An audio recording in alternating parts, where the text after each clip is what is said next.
Gloria a Dios por nuestro hermano Luis Perrillos, Rosario, que él está hoy con nosotros. Él tiene algo que contarnos, ¿sí? El hermano ha llegado a esta congregación hace algo más de un año, ¿sí? Y recuerdo muy bien cuando él llegó que estaba en una situación bastante difícil, que él nos va a contar.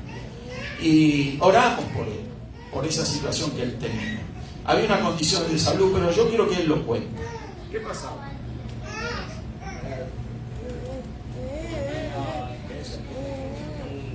Cáncer de estómago. Cada día pues íbamos para atrás, ya evacuaba sangre, vomitaba sangre. Y después, de la vida pues un poco nervioso, pero ahí va. Pero Dios hizo algo bien grande en mí que yo perdí la fe y caí en un momento difícil, estuve detenido y ahí pues busqué la presencia de Dios y con ayuno y cuando hay esa situación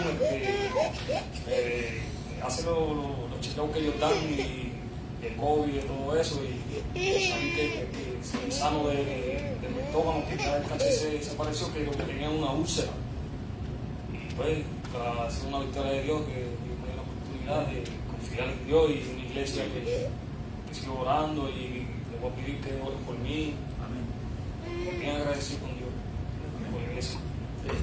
Luis, tú dices que en ese periodo que estuviste en la cárcel, tengo entendido que tú buscaste al Señor, ¿sí? Sigue ayunando, orando, leyendo la Biblia, que es lo que cuatro paredes que uno puede hacer y levantarse la palabra de Dios y poder contra Dios. Gloria a Dios. Entonces, Luis nos está diciendo de que en esas circunstancias difíciles que le tocó enfrentar, ¿sí? Desde el año pasado, por eso no lo veíamos, desde el mes de octubre, noviembre, por ahí. Entonces, hasta hoy la primera vez, ya podía haber venido el domingo pasado, pero necesitaba una carta que le hicimos para que él presente a las autoridades, porque él está controlado todavía, él necesita superar algunos procesos. Entonces, por eso hoy, esta tarde, está bajo la autorización de la policía, está aquí en este lugar. Pero le damos gracias a Dios porque en la cárcel, en ese momento difícil, estábamos orando por ti y tú estabas orando, buscaste el rostro del Señor, ayunaste y Dios hizo el milagro. ¿Cuántos alaban al Señor? Gloria a Dios.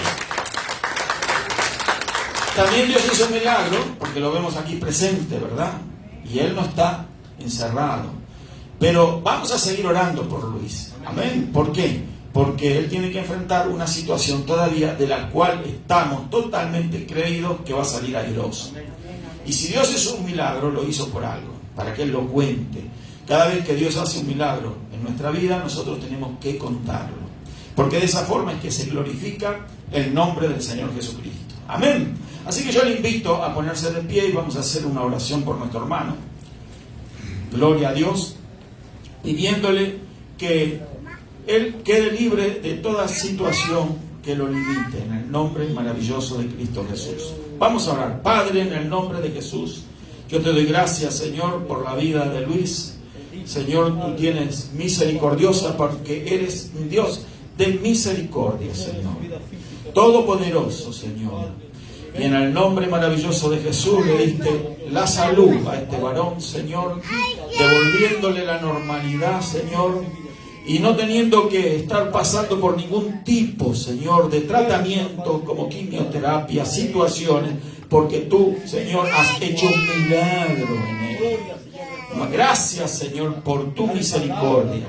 Te pedimos ahora, como tu iglesia, como tu pueblo, Señor, así como escuchaste las oraciones a favor de él por su salud, también, Señor, que quede libre y que sea él una herramienta, un testimonio vivo, Señor, de lo que tú haces con aquellos que creen. Gracias te damos en el nombre de Jesús.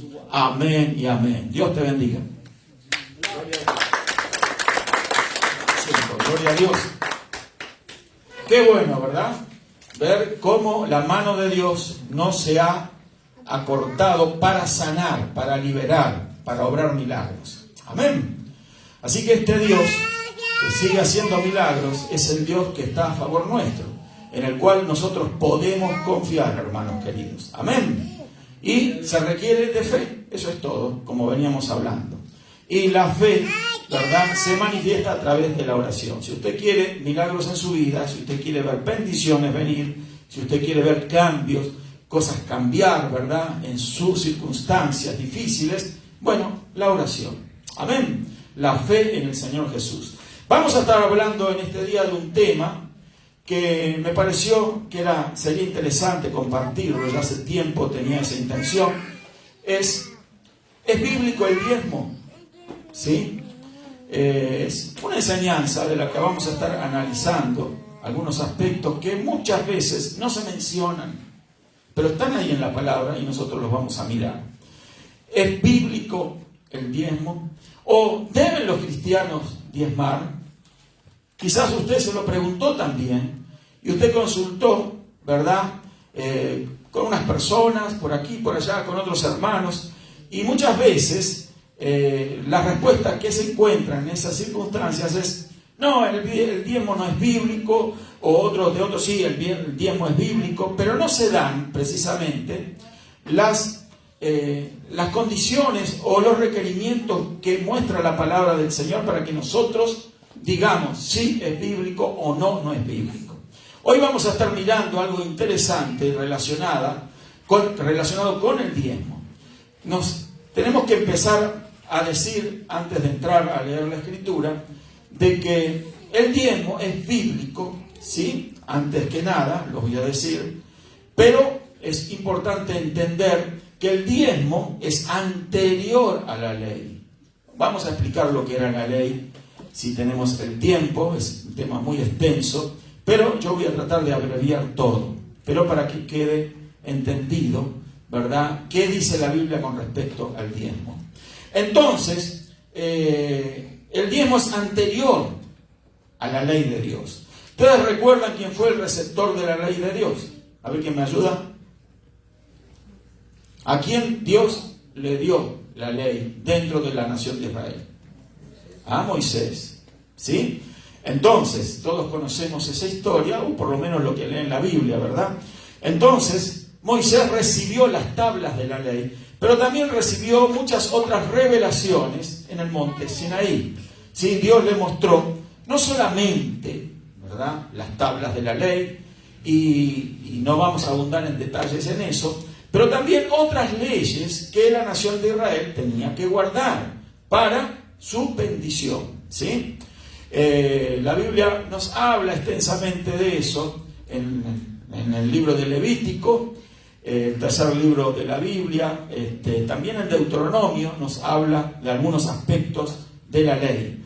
Y también recibió Moisés una visión celestial del santuario en el cielo, ¿sí? Porque en el cielo hay un santuario celestial. ¿Cuántos alaban al Señor? Y en base a esa visión que le fue mostrada a Moisés, entonces allí Dios le reveló que la intención que él tenía era que el pueblo de Israel construyera un tabernáculo ahí en el desierto donde ellos estaban, para que de esa manera Dios se manifestase en medio de su pueblo y habitara en medio de ellos. Un tabernáculo es una tienda. En otras oportunidades ya hemos hablado de eso. Más adelante vamos a traer estudios acerca del tabernáculo. Pero era una tienda en donde solamente podían entrar a esa tienda los sacerdotes. Y esa tienda dividida en dos áreas, el lugar santo donde ministraban los sacerdotes, también estaba otro lugar llamado el lugar santísimo, donde solo podía entrar el sumo sacerdote. Pero tenemos que entender que no solamente Dios le mostró la visión de ese tabernáculo o la del santuario celestial, sino que en esa escala menor, en miniatura, entonces Moisés tenía que construir el tabernáculo. Pero también Moisés recibió la revelación de que tenía que establecerse un ministerio sacerdotal, que ministrase en ese lugar y que ministrase las cosas santas de Dios. Dios es un Dios de orden y estableció entonces de la descendencia de Aarón un sacerdocio. Por eso se le llama también sacerdocio arónico, ¿sí? Aarón también era alguien que tenía que dejar sentadas las bases a través de ese sacerdocio para que hubiera una de las tribus de Israel, ¿sí? Una de las tribus de Israel, la tribu de Leví, era una de las tribus de las 12 tribus que se iba a dedicar a ministrar o a establecer ese sacerdocio. O sea, solamente de la tribu de Leví podían levantarse sacerdotes. Pero iban a tener un sumo sacerdote que era el encargado de entrar una vez al año en el lugar santísimo. No vamos a abundar en detalles porque no tenemos tiempo para eso ahora. Pero eso era la ley en sí.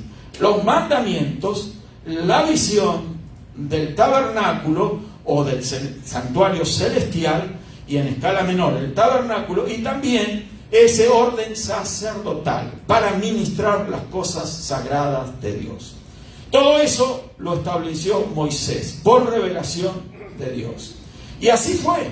En el desierto se erigió el tabernáculo, se designaron sacerdotes de la tribu de Leví, y allí entonces el pueblo de Israel entró en un orden divino. Diga conmigo, orden divino. Un orden divino, el cual les permitía tener acceso a Dios a través de hombres, de sacerdotes, hombres consagrados para ese fin. Ahora, eso era durante el tiempo de la ley, y ese sacerdocio fue establecido solo para la nación de Israel. ¿Cuántos alaban al Señor? Amén. Esos mandamientos reflejaban el carácter de Dios, o reflejan el carácter de Dios. Nosotros conocemos los mandamientos de Dios, en su mayor medida conocemos los 10 famosos mandamientos. Pero en realidad son muchos más los mandamientos que nos revelan las Escrituras de la mano de Moisés. Son 613 mandamientos, pero condensados en esos 10 mandamientos que en primera instancia Dios había escrito con su dedo en tablas de piedra. Y luego, cuando Moisés se airó y arrojó y se rompieron esas tablas, entonces Dios le delegó a Moisés escribir esos mandamientos en unas tablas de piedra nueva. 10 mandamientos, 5 de una y 5 en otra. No vamos a abundar en detalle, repito una vez más, por el tiempo, pero son cosas muy interesantes. Pero lo importante es que ese sacerdocio, esos mandamientos recibidos allí, eran mandamientos para un fin específico y para una nación específica y también para un tiempo específico, ¿sí? Esto hay que entenderlo. Por eso se llama sacerdocio levítico, en donde no solamente ellos ministraban en el templo, pero también dentro de esa administración recibían ofrendas, ¿sí?, de parte de la nación de Israel, de las restantes 11 tribus. Pero también se hacían sacrificios en ese lugar, sacrificios de animales donde se derramaba sangre, y se hacían otros ritos y oraciones en ese lugar para que a través de esos sacrificios los pecados del pueblo de Israel quedaran tapados, no limpiados, tapados, cubiertos, ¿sí? Ahora, el tema es que eso era de carácter temporal. Diga conmigo, carácter temporal. Carácter temporal. ¿Qué significa eso, pastor? Carácter temporal significa es por una etapa de tiempo. No es eterno. Lo eterno no tiene principio y no tiene fin. Amén. Pero lo temporal tiene un principio, y también, si tiene un principio, va a tener un fin. Y tuvo un fin. ¿Cuándo se dio el fin de ese sacerdocio levítico, arónico, verdad? El sacerdocio de la ley. ¿Cuándo terminó? Terminó con Cristo Jesús. ¿Cuántos alaban al Señor Jesús? Y vamos a leer en Hebreos capítulo 7, que nos habla precisamente de que al tener término ese sacerdocio arónico, entonces ya ahora se restablece un sacerdocio, porque nunca Dios dejó de tener un sacerdocio para que se relacionara con su criatura. ¿Dan gloria a Dios? Qué bueno es nuestro Dios. Amén. Capítulo 7 de Hebreos, el verso 1 dice así, en adelante. Porque este Melquisedec, vamos a repetir, Melquisedec, ¿sí?, rey de Salem, sacerdote del Dios Altísimo, que salió a recibir a Abraham, que volvía de la derrota de los reyes, y le bendijo, a quien asimismo dio a Abraham los diezmos de todo, cuyo nombre significa primeramente Rey de Justicia y también Rey de Salem, esto es, Rey de paz. Salem entonces significa paz. Amén. Sin padre, escuche esto, el verso 3, sin padre, sin madre, sin genealogía, que ni tiene principio de días ni fin de vida, sino hecho semejante al Hijo de Dios, permanece sacerdote para siempre. Permanece sacerdote para siempre. Considerad pues cuán grande era este, a quien aún Abraham, el patriarca, dio diezmos del botín. Ciertamente lo que entre los hijos de Leví reciben el sacerdocio tienen mandamiento de tomar del pueblo los diezmos según la ley, es decir, de sus hermanos, aunque estos también hayan salido de los lomos de Abraham. Pero aquel cuya genealogía no es contada de entre ellos, tomó de Abraham los diezmos y bendijo al que tenía las promesas. Abraham, nuestro padre, o el padre de la fe. ¿Sí? Sin discusión alguna, el menor es bendecido por el mayor. Y aquí ciertamente reciben los diezmos hombres mortales, pero allí uno de quien se da testimonio de que vive. Y por decirlo así, en Abraham pagó el diezmo también Leví. Leví, recuerden, que era de la tribu sacerdotal, o sea, el que era el padre de esa tribu, que recibe los diezmos, porque aún estaba en los lomos de su padre cuando Melquisedec le salió al encuentro. Y ya vamos a leer también este asunto en el libro de Génesis. Si pues la perfección fuera por el sacerdocio levítico, porque bajo él recibió el pueblo la ley, ¿qué necesidad habría aún de que se levantase otro sacerdote según el orden de quién? Melquisedec. Vamos a leer la Biblia. Amén. Estamos leyendo la Biblia. Melquisedec. Y que no fuese llamado según el orden de Aarón. ¿Sí? Porque cambiado el sacerdocio, necesario es también que haya también cambio de ley. Quiero volver a repetir este verso.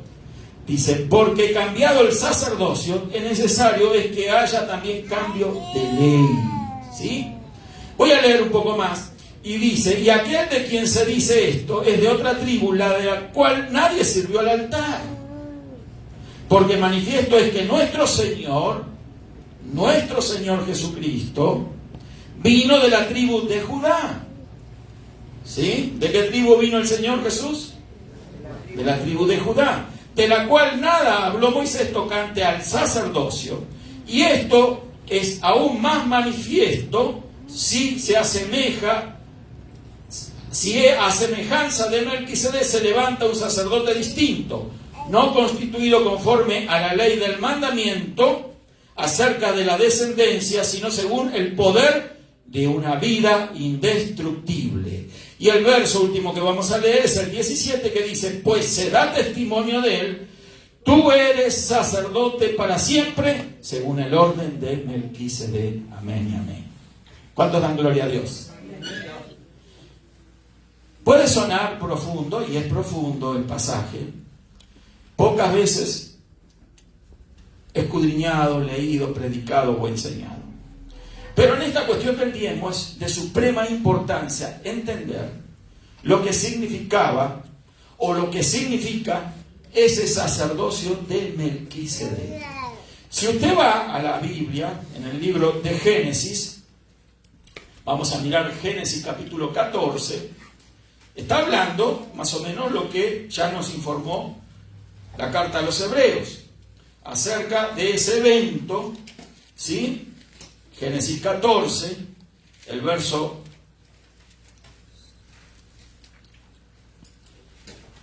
vamos a leer desde para obviar un poco, el verso 16. Y recobró todos los bienes, está hablando de Abraham, y también a Lot su pariente, y sus bienes, y a las mujeres y demás gente. Y cuando volvía de la derrota de Kedor, Laomer, y de los reyes que con él estaban, salió el rey de Sodoma a recibirlo al valle de Sabe, que es el valle del rey. Entonces, el verso 18, mire lo que dice, entonces Melquisedec, aquí lo encontramos de vuelta en el libro de Génesis, a Melquisedec, rey de Salem, o sea, rey de paz, y sacerdote del Dios Altísimo, sacó pan y vino. Pan y vino. Esto es interesante. Y le bendijo diciendo: bendito sea Abraham del Dios Altísimo, creador de los cielos y de la tierra, y bendito sea el Dios Altísimo que entregó tus enemigos en tu mano. Y le dio a Abraham los diezmos de todo. Amén.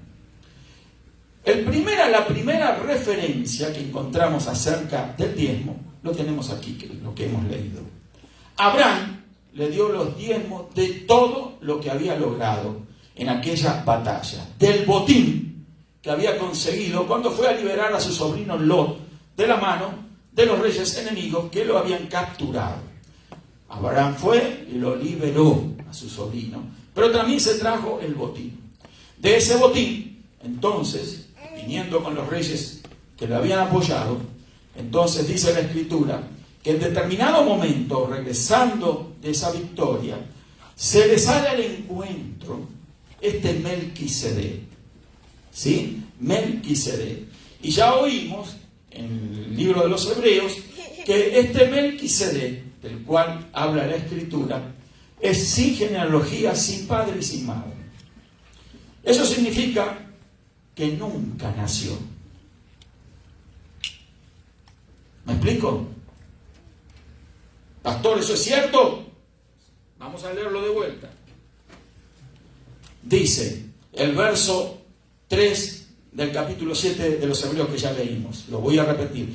Sin padre, haciendo referencia a Melquisedec, sin madre, sin genealogía, que ni tiene principio de días. Fíjese, que no tiene principio de días, ni fin de vida. No tiene principio y no tiene fin. Sino hecho semejante al Hijo de Dios, permanece sacerdote para siempre. ¿Cuántos alaban a Dios? Entonces, ¿quién es este Melquisedec, pastor? Obviamente se está refiriendo a alguien que no nació. No tiene principio de días, ni tampoco tiene fin de días. No tiene principio ni tiene fin. Eso significa que es eterno. Amén. O sea, Melquisedec es eterno. No nació, y como no nació, ¿sí? No va a morir. ¿Sí? Con ese personaje se encontró Abraham. Carta a los Hebreos lo confirma. Una escritura confirma la otra. Por eso le damos validez a la carta a los Hebreos. Porque hace referencia de libros que están allí registrados en las Escrituras. Libros diferentes, escritos por otros autores, pero inspirados por el mismo Espíritu de Dios. Amén. ¿Me explico? Entonces, este Melquisedec podemos asegurar, de acuerdo al testimonio que nos dan estas Escrituras, de que no es más ni menos que nuestro Señor Jesucristo. ¿Cuántos alaban a Dios? Yo voy a pedir no sé, estaba alguien en la computadora, que ponga la presentación. Yo me olvidé de pedirlo antes. Así que una presentación donde hay algunas ilustraciones que nos muestran un poquito esto que estamos hablando. Gloria a Dios. Mientras esto se abre, gloria a Dios. Entonces, vamos a seguir entonces reflexionando en esto, ¿sí? Este Melquisedec es una manifestación, ¿sí?, del Señor Jesucristo antes de su encarnación. Amén. Fíjese que esto que relatamos de Abraham sucedió casi 3.500 años antes del nacimiento de Cristo. O sea, muchísimo tiempo atrás. Pero aquí no estamos hablando de tiempo, estamos hablando de eternidad. Amén. En la eternidad no existe el tiempo. Dios es eterno. El único eterno es el Señor. Y aquí el Hijo de Dios ya se había revelado como el sacerdote, rey de Salem, o sea, rey de paz, a Abraham. Y a ese sumo sacerdote fue que Abraham le entregó los diezmos de todo su botín. Amén. Entonces, ¿por qué un sumo sacerdote? Y en esa época, yo pensé que el sumo sacerdocio, Jesucristo lo adoptó, puede pensar alguno de esta manera, ¿verdad? Lo adopta o lo recibe después de su muerte, ¿sí? Y su resurrección. Sin embargo, tenemos que decir de que Dios, nuestro maravilloso, misericordioso Dios, siempre ha querido tener relación con su criatura. Amén. Dios creó a Adán y a Eva y lo puso en un lugar idílico, el huerto del Edén. Ellos eran perfectos. Pero a ese ser perfecto que Dios creó en el huerto del Edén, ¿sí? Dios lo puso a prueba, porque le dio libre albedrío. Eso significa que le dio la libertad de escoger. Dios no es ningún tirano que impone lo que a él le parece. Dios siempre a su criatura le da la libertad de escoger. Creer o no creer. Aceptar o no aceptar. Recibir o no recibir. Así es nuestro Dios. Y a Adán y a Eva los puso en el huerto del Edén con un destino y un propósito muy especial.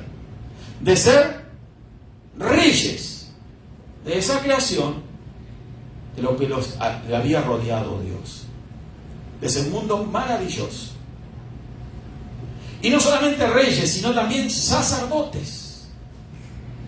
¿Por qué? Porque Adán y Eva habían sido destinados a vivir eternamente.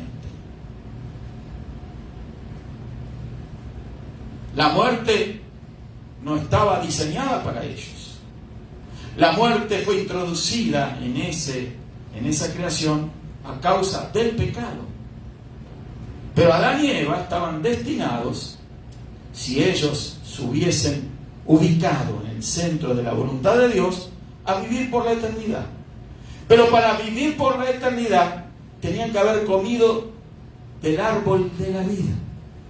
En ese huerto, lleno de árboles frutales que les servían de alimento, Dios puso uno especial, el árbol de la vida, y puso otro, el árbol del conocimiento del bien y del mal.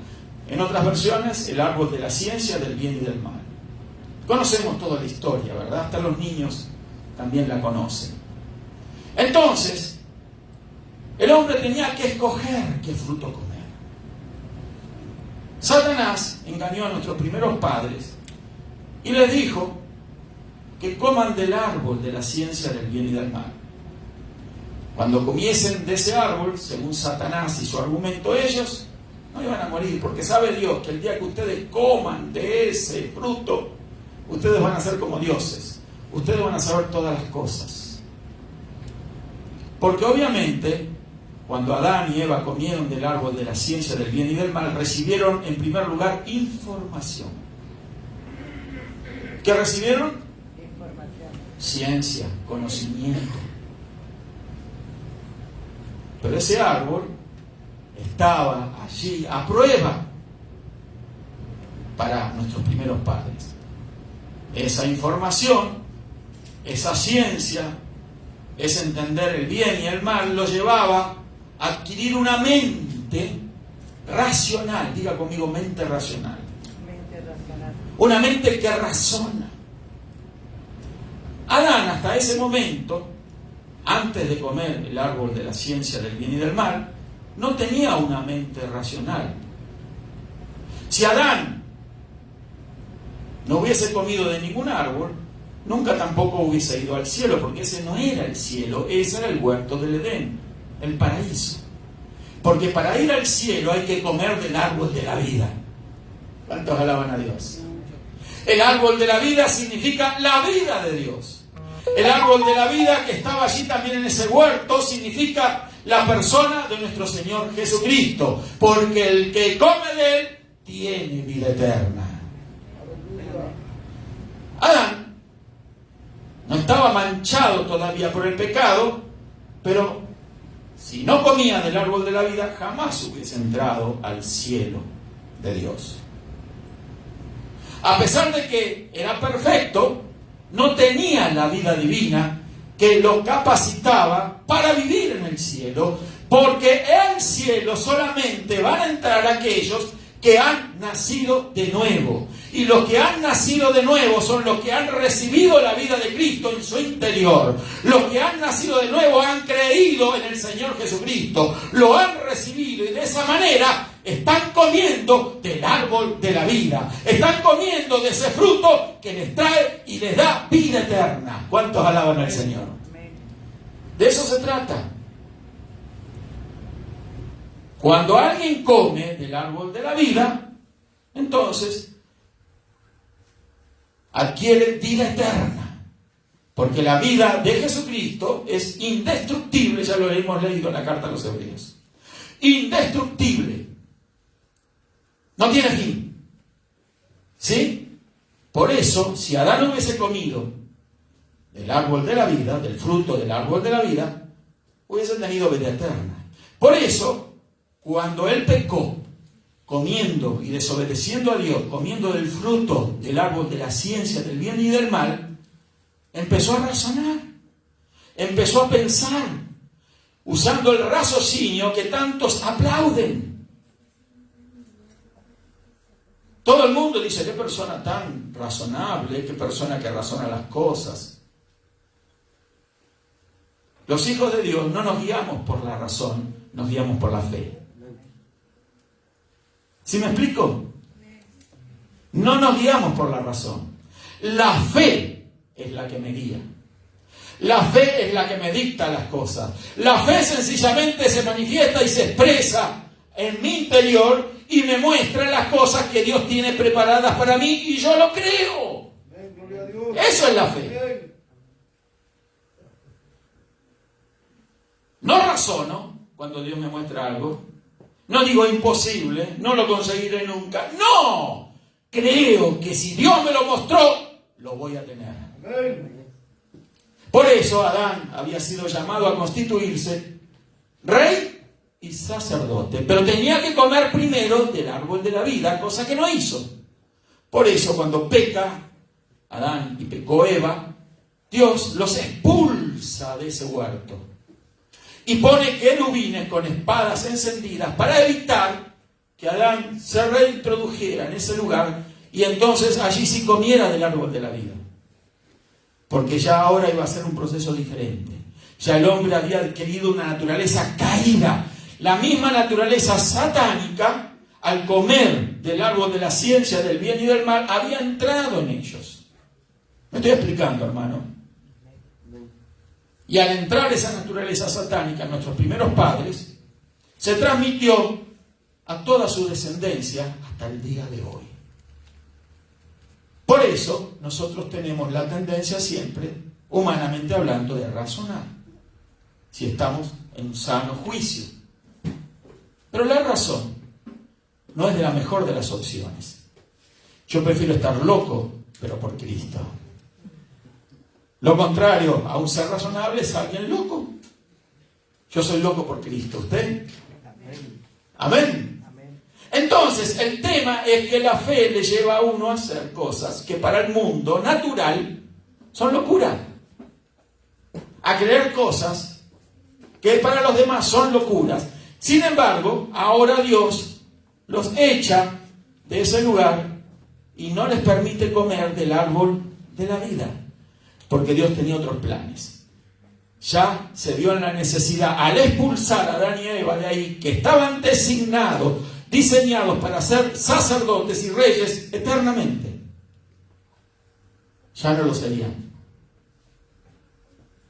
No valoraron lo que Dios les ofreció.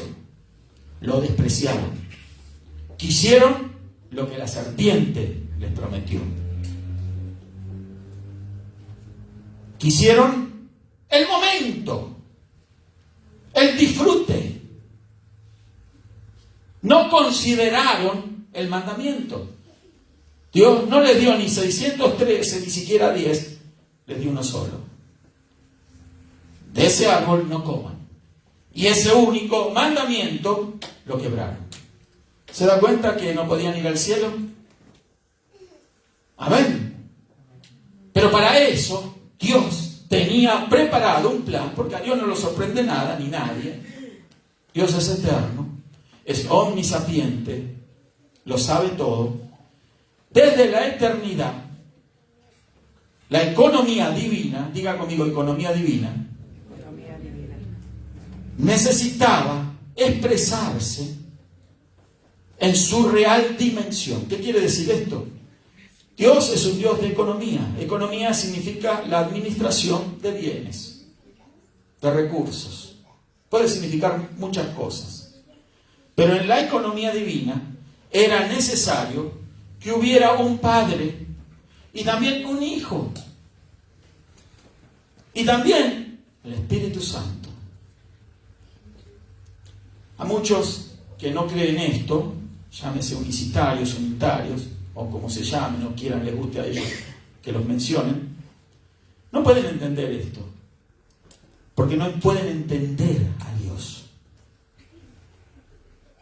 ¿Sí?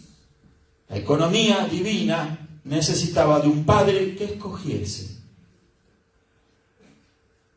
de un padre amoroso, un padre eterno, pero también necesitaba, dentro de esa economía, de alguien que era de su misma naturaleza, de su misma esencia, que era Dios, para que se hiciese carne. Y llegara el tiempo en que ese Dios se manifestase a los hombres. Por eso la Biblia dice, el apóstol Pablo en la carta a Timoteo le dice, que Dios se manifestó en carne. Dios se manifestó en carne. ¿Qué persona de Dios? La del Hijo, obviamente. No fue el Padre el que se manifestó en carne, fue el Hijo. Como el mismo Jesús lo dejó establecido en infinidad de pasajes, que no vamos ahora a mencionar, pero que hablan de esta economía, mostrando la distinción de personas entre el Padre y el Hijo. Era necesario que se manifestase el Hijo de Dios para morir por nosotros. No podría el Padre venir a morir por nosotros, porque entonces el universo se queda sin Dios. Amén. ¿Sí me explico?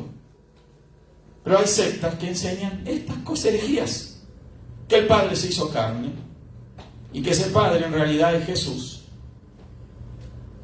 ¿Sí? Porque Dios, como es uno solo, dicen ellos, cosa que nosotros también creemos, Dios es uno, pero que se revela en la Escritura en tres.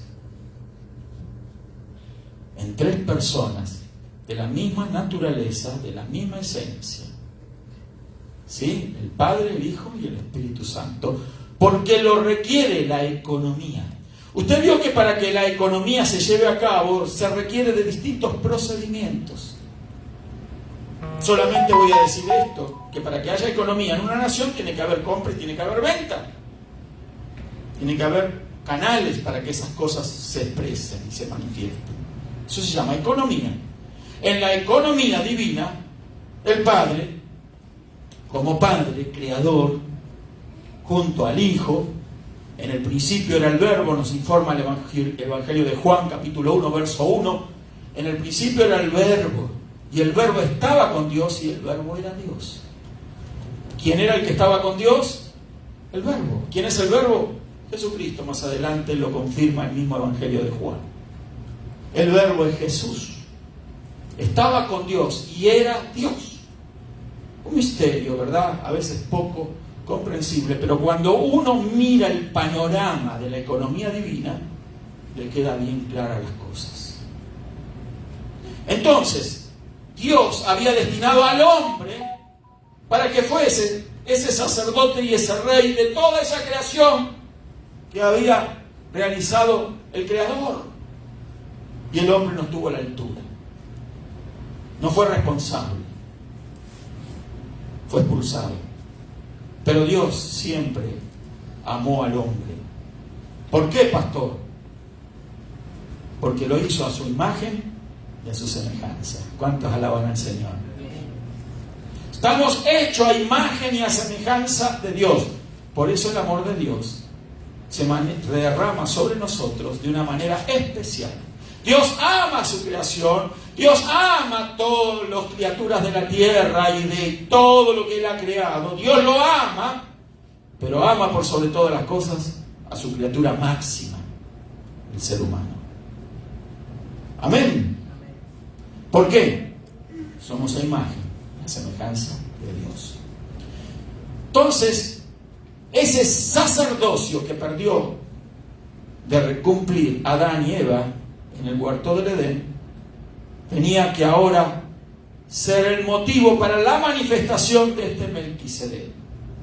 Sin genealogía. ¿Sabe lo que es genealogía, verdad? Sin antecesores. Sin padres, sin abuelos, sin bisabuelos, sin tatarabuelos, sin nada. Eso significa eterno, ya lo dijimos antes. Se manifiesta Melquisedec. No sabemos el momento en que empezó a manifestarse, porque Abraham fue cientos de años, muchísimos años después de la caída de Adán.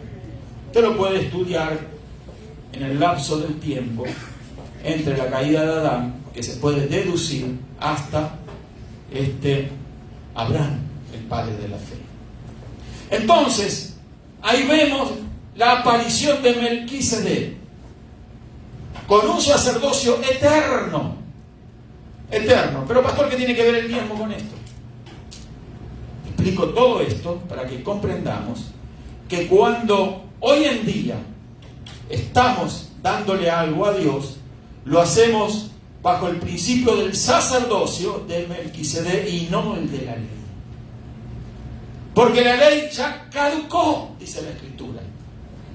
Amén. En Cristo Jesús vino el cumplimiento y la terminación de la ley. Si hay alguna adventista que está escuchando esto, medítelo. Porque ellos se creen muy guardadores de la ley y el sábado ya les informo, lo están guardando mal. Ya se los voy a explicar en otro video. Lo están guardando mal.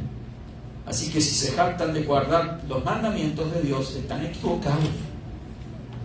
Porque por la ley y las obras de la ley nadie es salvo, solo somos salvos por la fe. ¿Cuántos alaban a Dios? Amén. Ahora el tema es que cada vez que usted trae una ofrenda, un diezmo, a la casa del Señor y lo entrega, usted no se lo está dando a la tribu de Leví ni a sacerdotes humanos. ¿Sí? Usted se lo está dando a Melquisedec, así como le dio sus diezmos a Abraham. Amén. Pero pastor, ¿es una obligación o no entonces el diezmo? No. Abraham voluntariamente le dio los diezmos a Melquisedec. Ni siquiera a Melquisedec se los pidió.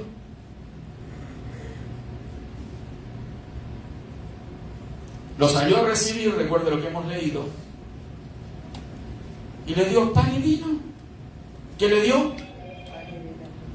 ¿Sabe lo que significa eso? Ese es el centro del sacerdocio de Melquisedec. Repartir pan y vino. ¿Qué hacemos nosotros con cierta regularidad? ¿No hacemos lo mismo? ¿No compartimos el pan y el vino? Israel compartían pan y vino bajo el sacerdocio arónico o levítico. No, porque era un sacerdocio temporal. Pero Melquisedec, eterno, se manifestó a Abraham ofreciéndole pan y vino, y Abraham no tenía ni siquiera el entendimiento de qué significaba eso. No era que estaba sediento y estaba hambriento, por lo cual se lo dio Melquisedec. Vino de la batalla, pobrecito, vino cansado, vino sediento. Le vamos a dar un bocado de pan y le vamos a dar un poco de vino.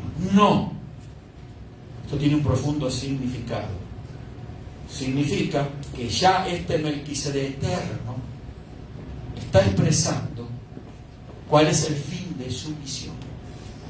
Su misión era establecerse perpetuamente, eternamente, como el sacerdote, según ese orden de Melquisedec que le dio Dios mismo, ¿sí? El Padre. ¿Para qué? Para que un día diese su cuerpo, su vida, su sangre sobre la cruz. Y para que un día también su pueblo, sus hijos, hombres y personas de fe, comieran pan y vino. Lo que se come en la cena del Señor. Amén. Nuestro sacerdocio no es levítico, no es el sacerdocio bajo la ley, es el sacerdocio de Melquisedec. Y hoy en día, este Melquisedec, sumo sacerdote, ya lo tenemos. Bueno, ya se me pasó, ya lo expliqué esto. Era a la vez rey y sacerdote, rey de Salem y sacerdote, ¿sí? El que se encontró con Abraham. Era rey de justicia y también rey de Salem, esto es sacerdote de paz, sin padre, sin madre, sin genealogía. No tiene principio de días ni fin de vida. Vamos al otro, porque esto ya lo expliqué. Melquisedec es un tipo de Cristo, estamos en Hebreos 7. Era a la vez rey y sacerdote. Ya ¿no podemos pasar al otro? Se detuvo. ¿O sí? Melquisedec es superior al sacerdocio levítico. Sí, me estoy explicando con esto del sacerdocio levítico, ¿verdad? Amén. Sí, vamos enfocándonos. Abraham le dio el diezmo al sacerdote Melquisedec. Ahí está el pasaje que hemos leído también. El mandato de Dios era de dar el diezmo al sacerdocio levítico. Cuando leemos aquel famoso texto de Malaquías, capítulo 3, en donde dice, traed los diezmos al alfolí, estamos leyendo un mandato de la ley. Y eso era obligatorio. ¿Cómo era? Obligatorio. Bajo la ley, el diezmar es obligatorio. Pero ya no estamos bajo la ley. Pero igual diezmamos, porque le estamos dando nuestros diezmos en agradecimiento a Melquisedec. ¿Cuántos alaban a Dios? Me estoy explicando, hermano. Si alguien decide, yo no quiero darle a Melquisedec el diezmo, no lo haga. No lo haga. Pero hay promesa de Dios que cuando nosotros hacemos algo para Dios con fe, Dios nos va a bendecir. Amén.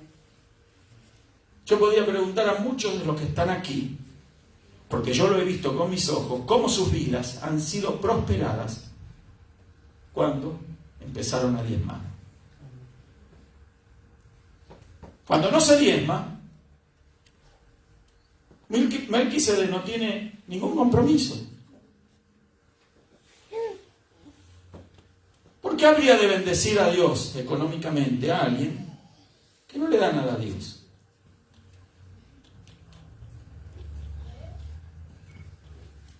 No tiene lógica, ¿verdad? Entonces, Dios nos da la vida, Dios nos da trabajo, Dios nos da salud, Dios nos bendice y nos corona de favores. Y nosotros retribuimos con agradecimiento lo que Él hace por nosotros. ¿Cómo? A través de ofrendas y diezmos. ¿Qué nos sirven? Escuche esto, para los enemigos del diezmar. ¿Qué nos sirve, Señor no diezmante? Porque seguro que va a ver este video, alguno de esos.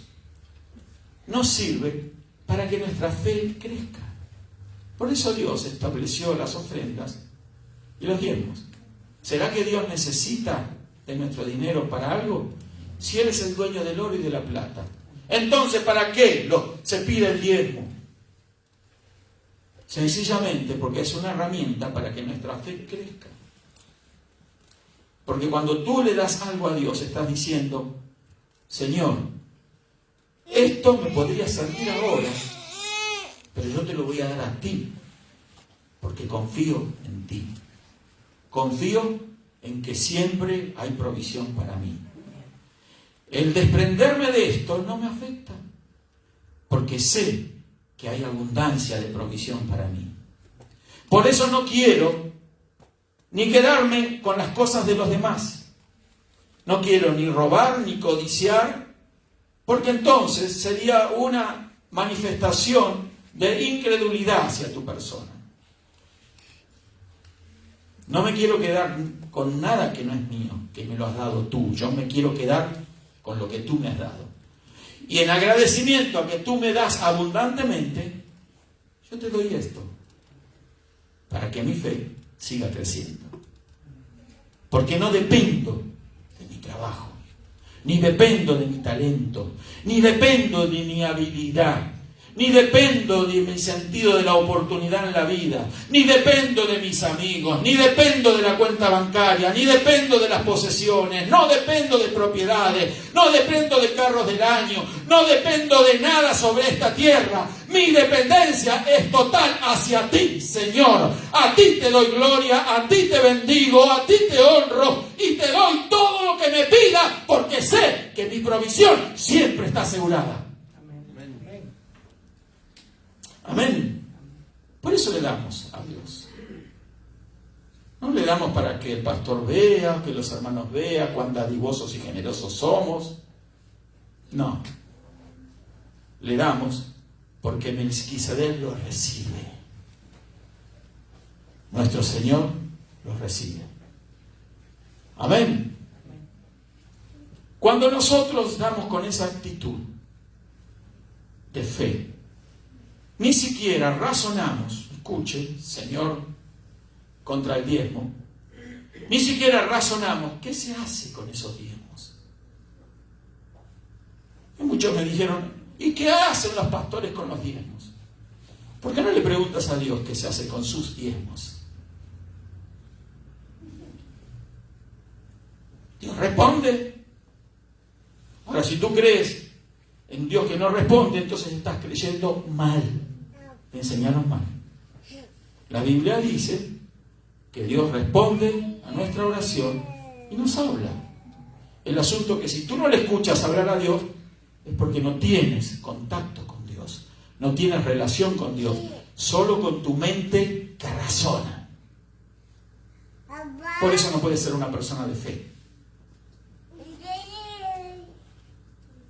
Las personas de fe no razonan. Las personas de fe son desprendidas. Las personas de fe son generosas.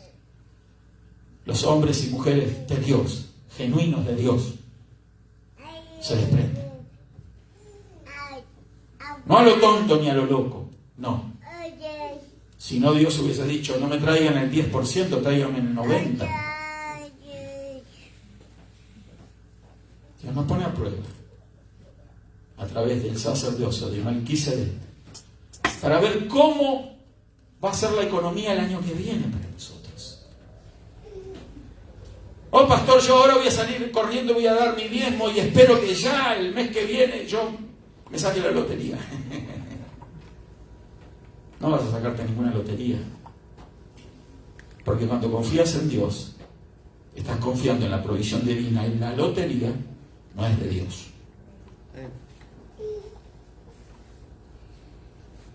La lotería pertenece a la diosa Fortuna. Es paganismo.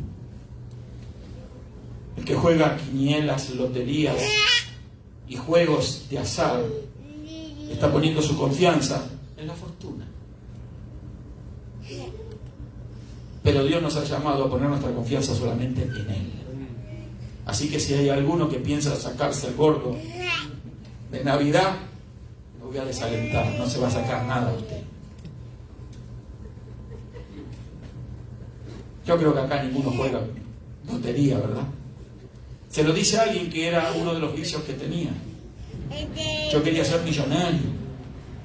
Cuando no conocía al Señor, sacándome un día la lotería. Y quería tener un buen pasar con el juego, los juegos de azar. No, esa es una mentira de Satanás. Y las personas que se acostumbran a oír la mentira de Satanás, empiezan a razonar. Y sí, yo veo que hay alguno que sacó la lotería, yo veo que hay otro que se compró una casa. ¿Cuánto le duró? ¿Cuánto le duró? Yo he conocido personas que han ganado dinero en el juego, mucho dinero. Pero como lo ganaron a través del juego, lo perdieron todo. Porque el dinero mal habido se pierde de esa manera. El dinero que no se ha conseguido con esfuerzo, con sacrificio y que no proviene de Dios, no sirve para nada. Cuando tú recibes dinero bien ganado, porque Dios te lo dio, ese dinero es el que te va a prosperar. Ese es el dinero que te va a bendecir. Ese es el dinero que te va a levantar. No para que te enorgullezcas, no, sino para que le des gloria a Dios. Muy importante esta cuestión del dinero. ¿Y necesita la iglesia? Claro que sí que necesita la iglesia. ¿Para qué necesitaban los sacerdotes el dinero en el sacerdocio levítico? Para la mantención de la tribu sacerdotal. Así de simple. Ahora, podíamos abundar, hay muchas cosas más que se necesitaban, pero el dinero es necesario, claro que es necesario. ¿Hay alguien que no necesita el dinero aquí? Levante la mano. Si hay alguien que no necesita el dinero, ahí pase, o alguno quiera recoger todo lo que tiene. Hacemos como chiste, ¿no? Pero es muy serio, porque esto de nuestras decisiones dependen los resultados de nuestra fe. Entonces, ¿hay que diezmar? Sí. El que quiere diezmar va a diezmar y lo va a hacer con fe. Porque si no lo hace con fe no sirve para nada tampoco. Amén. Si lo hace para que lo vean, si lo hace por compromiso, no sirve para nada. Guárdenlo. No, Dios no lo quiere. Esa clase de dinero Él no la necesita. Él necesita lo que proviene de Él. Y lo que proviene de Él nace con una buena intención en el corazón de las personas. Me desprendo. Doy. Porque estoy agradecido con Dios, que me dio todas las cosas. Pan y vino. No se lo pidió Melquisedec a Abraham. Le dio primero pan y vino. Y automáticamente la revelación divina vino para Abraham. Es el padre de la fe, dijo: ok, yo traigo este inmenso botín. Sepárame el diezmo de todo este oro, plata que yo conseguí en esta batalla. Mírame, Melquisedec, aquí está. Todo esto es para ti. ¿Y qué hizo el pastor Melquisedec? No sé, pregúntele a él. No sé. ¿Y qué hizo los padres de Jesús y Jesús con todo el dinero que le trajeron los reyes del Oriente? No sé. No sé lo que hizo. Tan pobre no era, ¿no? No le trajeron 2 monedas de oro de los reyes del Oriente. Le trajeron una caravana llena de camellos cargados de riquezas para honrar al Rey de Reyes y Señor de Señores. Y no eran ni siquiera cristianos. ¿Cuántos alaban al Señor? Ni siquiera eran creyentes. Querían ver al Rey de los judíos que había nacido. Y vinieron con esas caravanas cargadas de tesoros. Y cuando llegaron, los dejaron ahí. Bebé.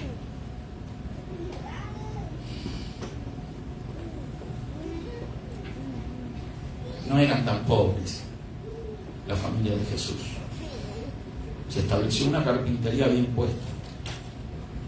No cualquiera tenía una carpintería.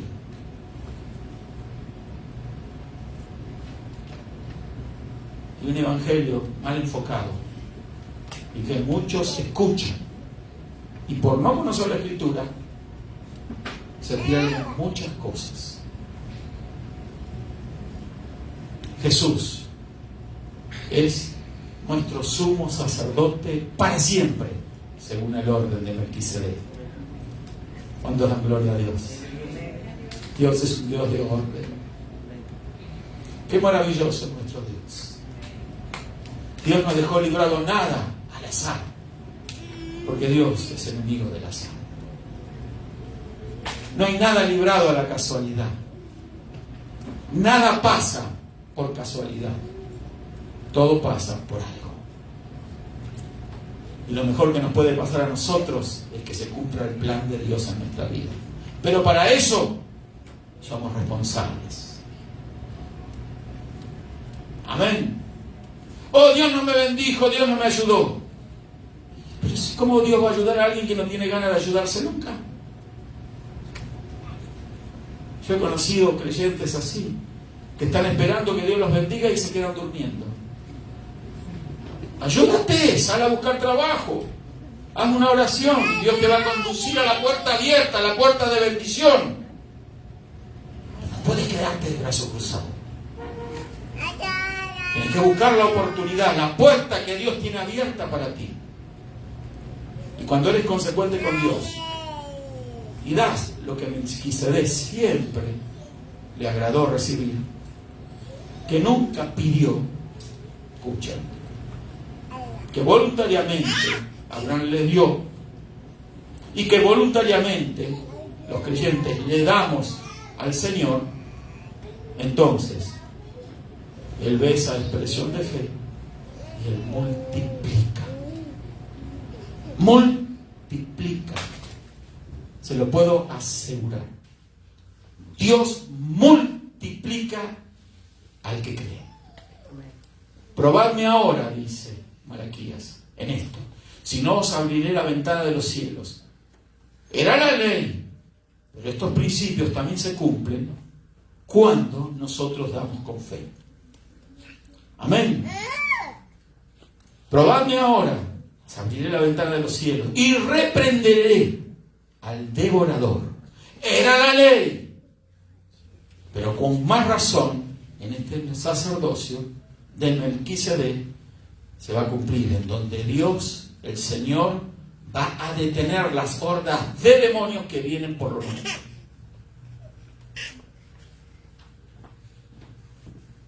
A veces no nos damos cuenta cuántos quieren el dinero que tú tienes. Demonios lo quieren. Por eso el dinero a muchas personas se le va, porque están influenciados, inducidos por los demonios. ¿Y cómo se le va, pastor, el dinero?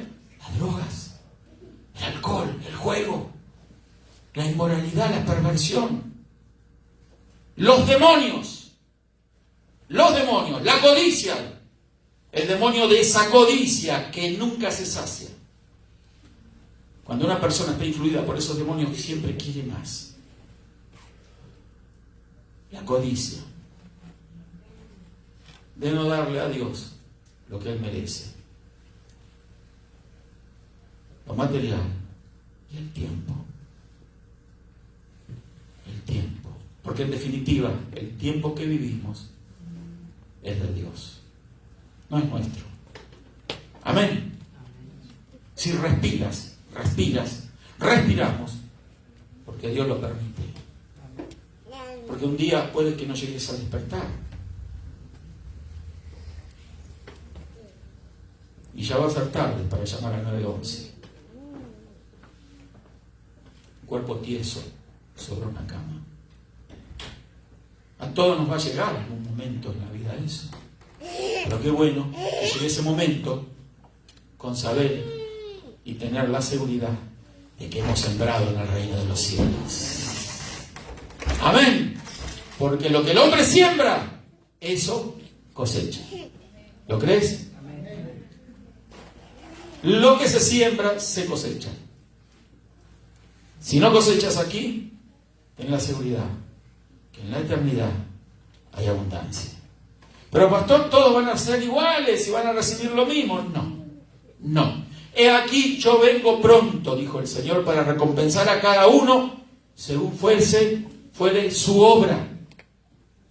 Hay distintos grados de recompensa. Vamos a ponernos de pie, hermano. La hora pasó. Pasa algunos videos, unos screens más, por favor. Entonces, quiero ver lo del sumo sacerdote, que me olvidé de mencionarlo. Gloria a Dios. Bueno, mientras tanto, va pasando la pantalla, a veces la computadora no lo permite con libertad, vamos a estar orando.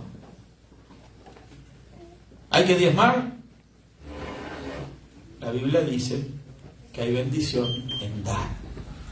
Jesucristo dijo, mayor privilegio es dar que recibir. Por algo lo dijo. Amén.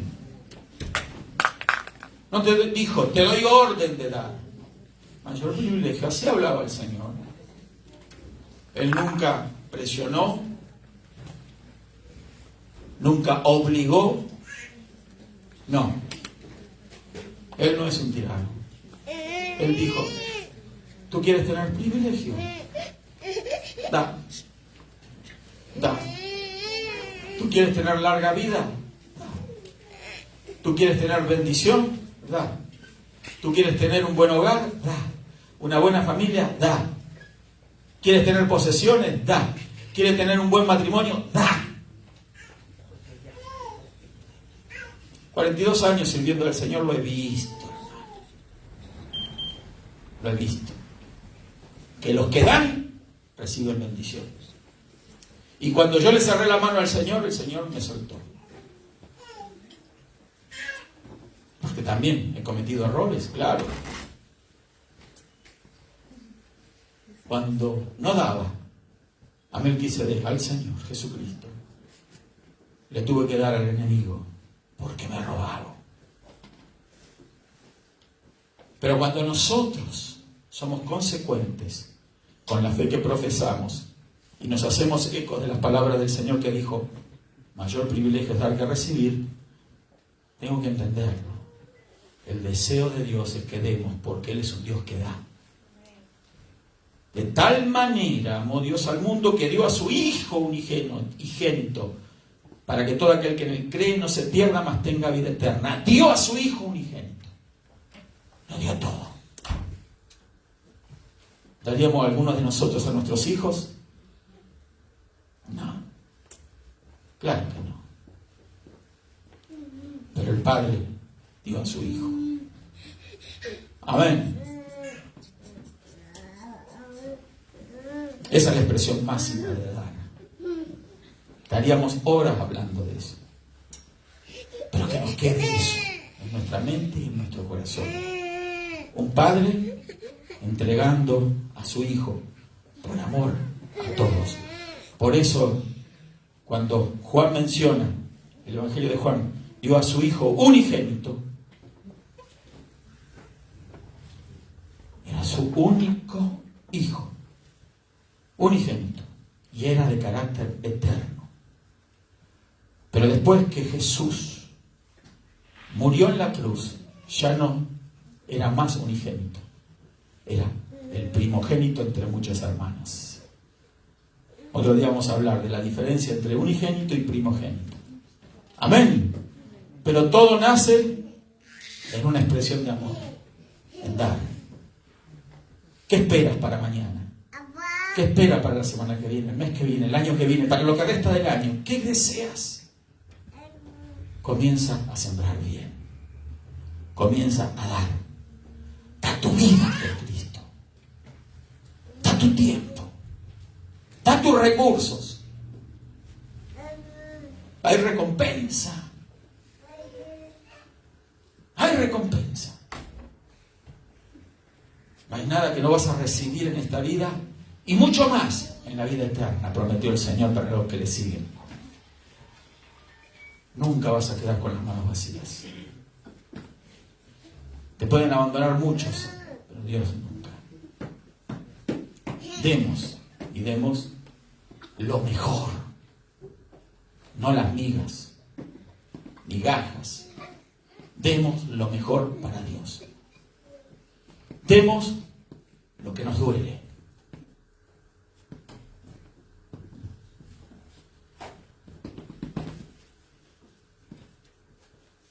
No me dolió nada. Pero cuando das el billete que duele,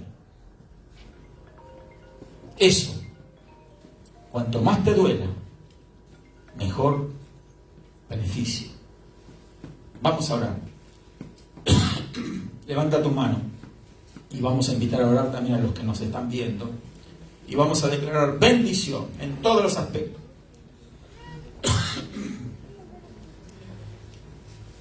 Gracias, Padre. Gracias, Señor. Gracias, hermano. No va a quedar sin recompensa este vaso de agua o esta botellita de agua.